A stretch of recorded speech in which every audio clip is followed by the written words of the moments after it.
Morning student. कल अपन ने Ehrenfest theorem start की थी। एरेनफेस्ट थ्योरम का अपन ने फर्स्ट पार्ट कर लिया। आज अपन सेकंड पार्ट डिराइव करेंगे, ठीक है। तो सेकंड पार्ट में आपको स्टेटमेंट लिखवा दिया था। स्टेटमेंट आपके पास क्या था कि आपके पास d/dt expectation value of px is equal f of x, ये प्रूफ करना था, ठीक है। तो जैसे अपन ने फर्स्ट पार्ट प्रूफ किया था, एज इट इज अपन को सेकंड पार्ट प्रूफ करना है उसी फॉर्म में। तो फर्स्ट पार्ट आपको समझ में आया होगा। देखो फर्स्ट पार्ट हो गया अपने पास, सेकंड पार्ट प्रूफ करते हैं। सेकंड पार्ट प्रूफ करते हैं तो अपन ये साइड लेके स्टार्ट करते हैं, ठीक है। ये साइड लेके स्टार्ट करते हैं तो आपके पास p of x, ठीक है। ये px क्या है? Momentum of x component. ये सिंबल किसका है? ये सिंबल है एक्सपेक्टेशन वैल्यू का, प्रत्याशा मान का। अब एक्सपेक्टेशन वैल्यू की डेफिनेशन से अपन इसकी वैल्यू लिखेंगे। तो आपको पता है कि p होता है, p का ऑपरेटर कितना होता है? Minus iota h cross del. तो p is equal minus iota h cross del upon del x px की वैल्यू, ठीक है। तो इसको अपन सोल्व करें तो आपके पास माइनस आइटा h का एक्सपेक्टेशन वैल्यू लिखनी है ना आपको। तो एक्सपेक्टेशन वैल्यू लिखे तो ये सिंबल लगाएंगे अपने पास माइनस आइटा h कट, तो अपने पास बाहर लगा दें psi of star rt iota h cut del upon delta x psi of rt, और ये अपने पास बताओ कोई दिक्कत, कोई एरर? क्यों कि जो ये एक्सपेक्टेशन वैल्यू है, जैसे यहाँ पे आपके पास x है तो x का फॉर्मूला ये होता है आपके पास psi star t x psi d2 upon psi star t psi d2, ऐसा लिखते हैं। तो उसी की फॉर्म में अपन ने px को लिखा। px आपके पास कितना होता है? साई स्टार, और देखो साई ऐसा कैसा, px का ऑपरेटर पुट कर दिया माइनस आइटा h को डेल अपॉन डेल x। यहाँ पे फंक्शन साई नॉर्मलाइज्ड है और d2 आपके पास क्या है? वॉल्यूम एलिमेंट है। क्या आपके पास ही वॉल्यूम एलिमेंट है। अब अपन क्या करेंगे? बोथ साइड डेरिवेटिव ले लेंगे d अपॉन dt। तो देखो इस साइड आपके पास d upon dt p of x हो जाएगा आपके पास, ठीक है। और इस तरफ भी अपन d अपॉन dt लगा देंगे। अब देखो d अपॉन dt लगाएंगे, डेरिवेटिव लेंगे।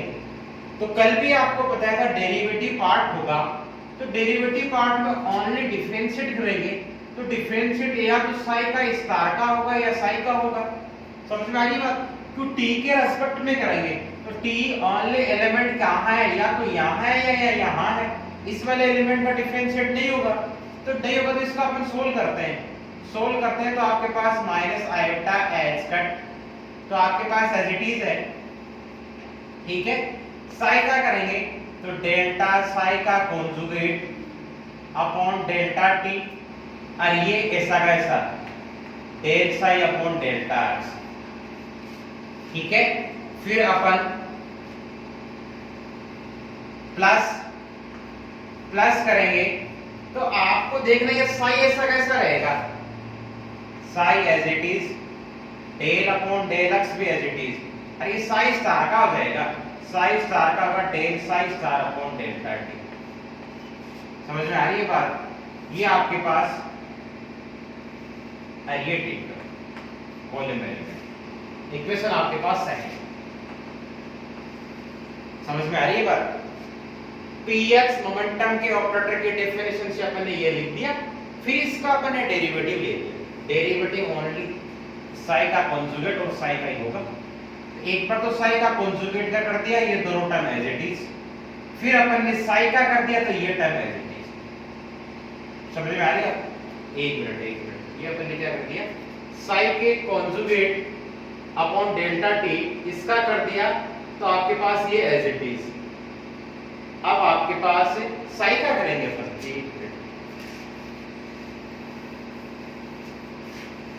साई का कर दिया कॉन्जुगेट का, तो साई का conjugate upon delta t del psi upon delta x ऐसा कैसा है, ठीक है। अब साई का कॉन्जुगेट ऐसा कैसा, और डेल अपॉन डेल्टा एक्स और साई क्या कर देंगे, ये हो गया del psi upon delta x, ऐसे ये ठीक है, इक्वेशन सेकंड। फिर but we know that from Schrödinger equation, Schrödinger equation अपने पास क्या होती है कि H psi is equal E psi, कल लिखा था अपन ने, वैल्यू पुटअप कर देते हैं ऑपरेटर की एच की और ई की, एच की minus H cross square upon 2m del square psi plus v of psi is equal iota H cross del psi upon delta T. Iota H cross को divide में ले आओ तो minus H cross upon 2m iota del square sine plus v upon iota h cut sine is equal del psi upon delta T. ये अपने पास किसकी equation आ गई, अपने पास ये थर्ड, ये फोर्थ। थर्ड इक्वेशन अपन को Schrodinger equation h Sai is equal e Sai, इसमें h Hamiltonian operator, e energy operator की वैल्यू पुट अप करते हैं, ठीक है। वैल्यू पुट अप करने के बाद में आयोटा h को उसको डिवाइड में ले लिया और टर्म एज इट इज। अब देखो इक्वेशन 4 है, इक्वेशन 4 का अपन कॉम्प्लेक्स कॉन्जुगेट लेंगे, कॉम्प्लेक्स कॉन्जुगेट लेंगे मतलब प्लस आयोटा की जगह माइनस आयोटा और माइनस आयोटा की जगह प्लस आयोटा, तो कॉन्जुगेट लेंगे तो यहां तो आपके पास हो गया डेल साई का कॉन्जुगेट अपॉन डेल्टा टी, ठीक है। यहां वैल्यू आपके पास क्या हो जाएगी, h cross upon 2m iota del square psi का कॉन्जुगेट, यहां minus v upon iota h cut और ये साई का कॉन्जुगेट, ये अपने पास हो गई डेल साई का conjugate upon delta T. Only equation 4 का अपन ने कॉम्प्लेक्स कॉन्जुगेट ले लिया, कॉम्प्लेक्स कॉन्जुगेट लिया तो जहां कॉन्जुगेट का सिंबल नहीं है वहां कॉन्जुगेट लगा दिया, जहां प्लस आइटा वहां माइनस आइटा और जहां माइनस आइटा वहां प्लस आइटा। अब इक्वेशन नंबर 4 और इक्वेशन नंबर 5 का यूज अपन इक्वेशन नंबर 2 में कर देंगे। तो now using equation 4 and 5 in equation 2, now using equation 4 and 5 in equation 2 में यूज करेंगे तो देखो माइनस आयोटा h कट बाहर आपके पास, ठीक है, ये इंटीग्रल डेल साई का कॉन्जुगेट अपॉन डेल्टा टी, तो डेल साई का कॉन्जुगेट अपॉन डेल्टा टी की वैल्यू ये रही, वैल्यू है आपके पास h cross upon 2m iota del square psi का conjugate minus v upon iota h cross psi का कॉन्जुगेट, ठीक है, ये del psi upon delta x plus psi का conjugate del upon delta x और del psi upon delta T, ये term रही, तो ये minus H cross upon 2m iota del square psi plus v upon iota H cross ये sine, ठीक है, ये टर्म और इनटू आपके पास डिटो है, ठीक है, ये टर्म आ गई आपके पास।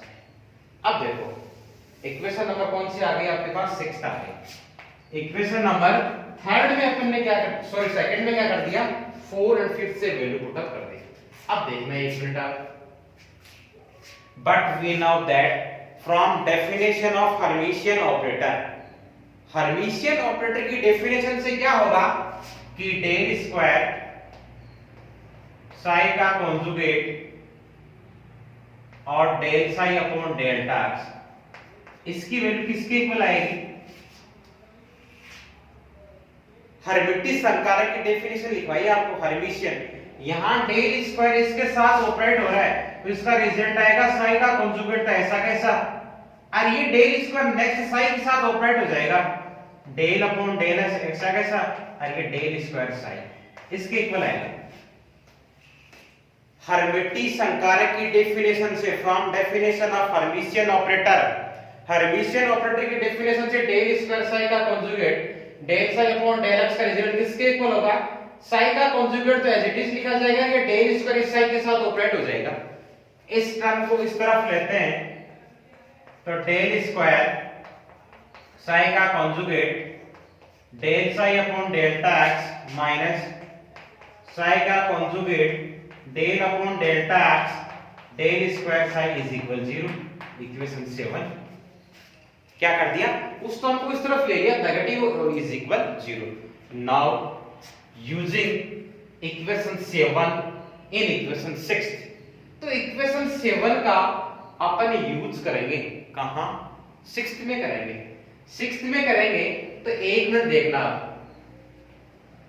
6th में करेंगे तो डेल स्क्वायर साई स्टार ये रहा into del psi upon del x ये रहा माइनस ये रहा माइनस, ठीक है, माइनस ये रहा साई का कॉन्जुगेट ऐसा कैसा डेल अपॉन डेल एक्स ऐसा कैसा डेल स्क्वायर साई ये रहा, मतलब ये वाली टर्म और माइनस ये टर्म, इसकी वैल्यू क्या होगी? 0 हो गई। हर्मिशियन ऑपरेटर के डेफिनेशन का यूज कर दिया, ये टर्म इज इक्वल दिस, इसको इधर ले लिया वैल्यू 0, तो 7 का यूज अपन इसमें करेंगे तो value 0 is equal minus iota S cross, value आपके पास ये 0 हो गई तो ओनली वैल्यू आपके पास क्या रही? Integral minus v upon iota h cross psi का conjugate del psi upon delta x, ठीक है, और फिर प्लस साई का conjugate del upon delta x v psi upon iota h cut और ये d2, ये टर्म रही ना अपने पास, ये माइनस ये टर्म इज इक्वल 0, मतलब ये रहा और नेगेटिव ये टर्म, इसकी वैल्यू 0 लगा दें, ठीक है। अब अपन एक सोल्व करते हैं, क्या सोल्व करते हैं? ये वाली जो टर्म है ना यहां और यहां 1 अपॉन आयोटा एच कोस कॉमन आ रहा है, 1 अपॉन आयोटा एच कोस कॉमन आ रहा है, कॉमन निकाल दो, आयोटा एच कोस से iota H cos cancel out, और ये माइनस माइनस हो गया प्लस, तो टर्म आ गई v साई का conjugate del psi upon delta x minus ये नेगेटिव जाएगा साई का conjugate del upon delta x v psi और ये d2। कोई डाउट? ठीक है, क्या कर दिया? देखो 1 अपॉन आयोटा एच कट यहां से, 1 अपॉन आयोटा एच कट यहां से कॉमन बाहर निकाला, आयोटा एच कट से iota h cut cancel out. Second काम क्या किया? नेगेटिव को ले लिए यहां, तो negative negative positive, v psi का conjugate del psi upon delta x, ये पॉजिटिव नेगेटिव होगा, साई का conjugate del upon del x v psi d2, ठीक है। नेक्स्ट टर्म में सोल्व करते हैं तो देखो v साई का conjugate del psi upon delta x as it is minus psi का कॉन्जुगेट एज इट इज। अब देखना ये del upon del x operator है, del x upon del x operator इस पे ऑपरेट होगा, यहां दो एलिमेंट है v इनटू साई, तो ये डेल अपॉन डेल एक्स इस पे ऑपरेट होगा, तो इसका u इनटू v से डिफरेंशिएट करेंगे, u इनटू v से डिफरेंशिएट करेंगे तो टर्म अपने पास क्या आएगी? टर्म अपने पास आएगी, देखो एक बार v का करेंगे तो ये हो गया del v upon delta x और साई ऐसा कैसा, फिर प्लस v ऐसा कैसा, और इसका कर दिया del psi upon delta x और ये d2, ठीक है। सोल्व करो, अंदर सोल्व करते हैं तो आपके पास टर्म देखो integral as it is v psi का conjugate del psi upon delta x, अब देखो माइनस साई का conjugate del v upon delta x into psi, और ये क्या हो गया माइनस माइनस साई का conjugate v del psi upon delta x. ठीक है, और ये आपके पास डिटो है। अब देखना, ये नेगेटिव टर्म, ये positive term, both are cancel out. Only आपके पास टर्म क्या रही? टर्म ये रही आपके पास माइनस साई का कॉन्जुगेट, इसको यहां लगा दो चाहे, del we upon delta x psi, और ये डी अपॉन डी टी, और ये पी एक्स। अब देखो साई का conjugate del we upon del x psi d two आ गया। इस टर्म को मैं क्या लिख सकता हूं? इस टर्म को मैं ऐसा लिख सकता हूं, minus expectation value del we upon delta x. क्यों? क्यों अपने पास एक्सपेक्टेशन का फॉर्मूला यही तो होता है ना, जब फंक्शन साई नॉर्मलाइज तो साई का कॉन्जुगेट एक साई डीटो, यही होता है। तो इसी फॉर्मूले के करस्पॉन्डिंग इसको लिखिए, तो ये हो गया is equal negative del we upon delta x D upon D T P of X. ठीक है, अब एक मिनट देखना, ये वैल्यू किसके इक्वल होगी? बीएससी फर्स्ट ईयर के मैकेनिक्स में जाओ। मैकेनिक्स में आपको एक रिजल्ट बताया था कि F is equal minus delta of U। तो इसको मैं F is equal minus delta of U, इसको F is equal minus del U upon del X लगा सकते हैं क्या? लगा सकते हैं। F is equal minus delta U या F is equal minus del U upon del X, यहां अप्लाई कर दो। अप्लाई करेंगे तो d upon dt p of x is equal, ये आपके पास वैल्यू कितनी आ गई? f of x। Important relation. तो f is equal minus delta u, तो f को मैंने लिख दिया minus del u upon delta x, तो del u upon del x is equal f equal होता है आपके पास, तो f लगा दिया। This is the second part of Ehrenfest theorem. तो एरेनफेस्ट थ्योरम का फर्स्ट एंड सेकंड पार्ट आपको प्रूफ करवा दिया। अब देखो एग्जाम में क्वेश्चन है ना, इसके आपके पास 3 क्वेश्चंस बनते हैं। फर्स्ट क्वेश्चन आपके पास ये बनेगा कि write down the statement of Ehrenfest theorem. First question, छोटा क्वेश्चन पूछ लेंगे। सेकंड क्वेश्चन ये पूछ लेंगे कि prove that Ehrenfest theorem first part d upon dt x is equal 1 upon m px। Second, third question आपके पास ये हो जाएगा कि prove that d upon dt p of x is equal f of x या minus del u upon del x। या कहीं पर क्या लार्ज क्वेश्चन है ना, लार्ज क्वेश्चन में आपके पास डायरेक्ट एक साथ पूछ लेंगे कि what is the Ehrenfest theorem and also prove that first and second part। ठीक है, तो एरेनफेस्ट थ्योरम इसका स्टेटमेंट एक बार रिपीट कर लो। क्या होता है statement?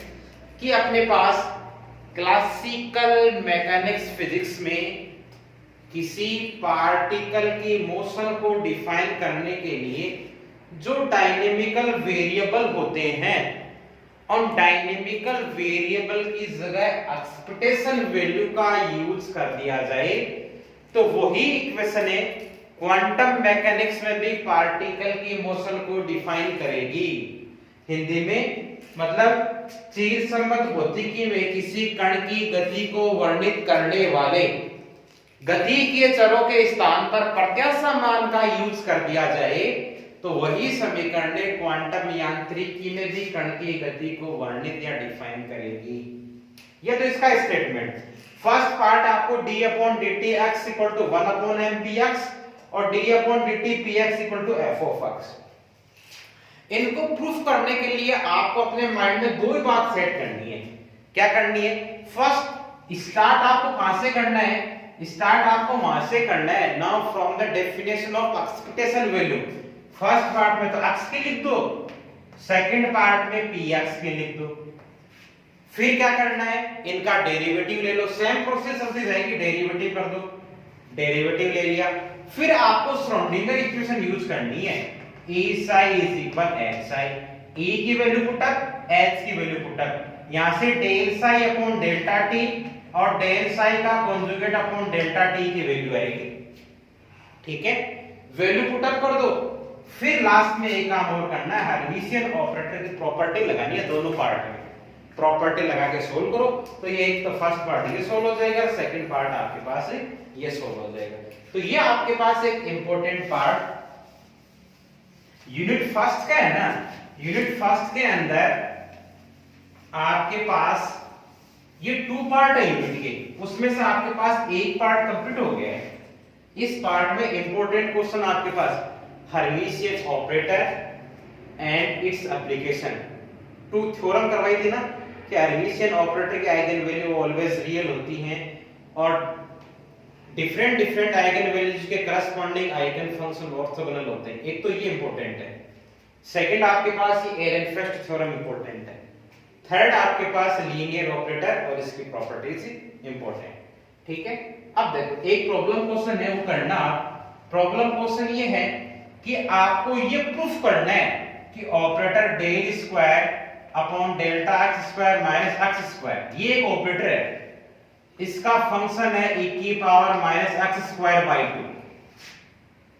Prove that operator del square upon del x square minus x square का आइगन फंक्शन ये दे रखा है, आपको कैलकुलेट करनी है इसकी आइगन वैल्यू। आइगन वैल्यू आपको कैलकुलेट करनी है। तो आइगन वैल्यू कैलकुलेट करनी है तो आपको पता है कि रिलेशन आइगन वैल्यू इक्वेशन क्या होती है। आइगन वैल्यू इक्वेशन ये होती है a cap psi is equal a psi. ये आपके पास हो गया ऑपरेटर, ये स्मॉल a आपके पास आइगन वैल्यू और ये आपके पास आइगन फंक्शन, ये आपके पास आइगन फंक्शन। तो इसके करस्पॉन्डिंग आपको इस क्वेश्चन को सोल्व करना है। क्वेश्चन में दे दिया कि ये ऑपरेटर इसका आइगन फंक्शन ये, तो इसके आइगन वैल्यू कैलकुलेट करोगे। कैसे करोगे? इसको करने के लिए आपको देखो फंक्शन साई, साई आपको क्या दे रखा है e की power minus x square by 2 ये दे रखा है ना आपके पास। तो देखो यहाँ del square upon del x square है, तो इसका del psi upon del x करो, del psi upon del x करेंगे, डबल डिफरेंशिएट है, del square psi upon del x square करो, रिजल्ट आएगा। फिर देखो यहाँ क्या है माइनस एक्स स्क्वायर, तो जो del square psi upon del x square का डिफरेंशिएट करने पर जो रिजल्ट आएगा उस रिजल्ट में से माइनस एक्स स्क्वायर कर दो। माइनस एक्स स्क्वायर करते ही आपके पास ये रिजल्ट आ जाएगा और उससे अपन a cap psi a psi से कंपेयर करेंगे तो जो कांस्टेंट वेरिएबल होगा इसका आइगन वैल्यू आ जाएगी। यस, समझ में आ रहा है? इस क्वेश्चन के करस्पॉन्ड ये करना है, साई दे रखा है, इसका del psi upon del x करो, delta square psi upon delta x square करो, जो रिजल्ट आएगा उसमें से माइनस एक्स स्क्वायर लेफ्ट कर दो। एक्स स्क्वायर लेफ्ट करोगे तो आपके पास आइगन वैल्यू यहाँ पे -1 आएगी, या अनदर फॉर्म आएगी तो आप इसको कैलकुलेट करना। ठीक है, तो यहाँ आपके पास ऑपरेटर एरेनफेस्ट थ्योरम, इसके फंडामेंटल पोस्टुलेट, हर्मिशियन ऑपरेटर सब कंप्लीट हो गए। नेक्स्ट क्लास में एक न्यू टॉपिक स्टार्ट कराएंगे। आप इसको साथ साथ अपनी नोटबुक में लिखना और समझना, और कोई डाउट हो तो आप पूछ लेना। Okay and thank you.